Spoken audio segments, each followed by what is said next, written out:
Hi, my name is Mandy Rees, and I am the founder of Blossom Yoga and Wellbeing. I create nurturing and safe spaces for mums and babies through one-to-one sessions and also classes such as yoga and baby massage. It means that I'm really familiar with touch and the benefits of touch. I understand the science between touch, and I also see it in reality when I observe mums and babies working together in that safe space where they're communicating through the medium of touch. I'm really aware that at the moment, physical touch between people outside of families isn't permitted. And as we're going forward, I think we're all very aware that touch is going to be much more limited in terms of that physical, us as teachers being able to touch our mums and also touch their babies. We're going to have to put some safeguarding guidelines in place. But I wanted to remind you that there are lots of other ways that we can help people to feel that we're touching them without that physical contact. We've all been to weddings and probably funerals where people have spoken words and we've been touched, moved to emotion through the words that people have spoken. That means that as teachers and as guides, the words that we say are probably going to be even more important moving forward than they are now. So when you're in a pool setting with parents, think about ways to encourage them through things that you say, the tone of your voice, then perhaps poems, perhaps different songs, perhaps more of an emphasis on what you say around touching and how powerful that can be to remind parents that it's still safe for them to touch their babies, even if we can't.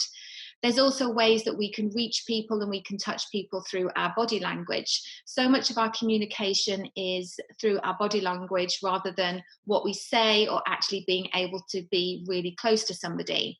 So eye contact is really important. Smiling, people respond to smiles, they relax to smiles, a reassuring look, just an exchange of a glance between you and a parent can really help that parent to know that you understand where they are and you get what they're going through and you empathize with their worries, their concerns, and also you share their joy and their excitement.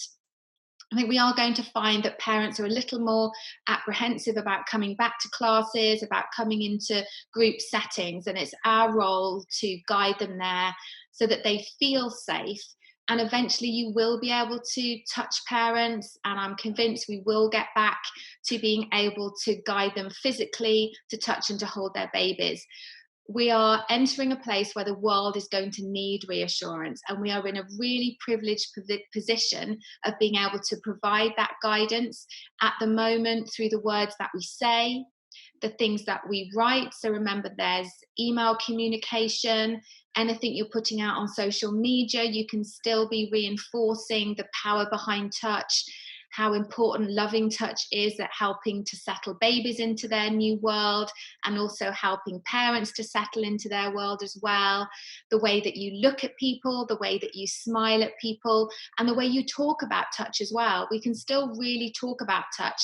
I'm teaching baby massage at the moment and I'm doing it online, but I'm constantly reminding my parents that they can still touch their babies, that that is a safe space. So when you are in the pool and mum or dad is there holding their little one, they can still place hands on their baby's heart and hands reassuringly on the top of their baby's head.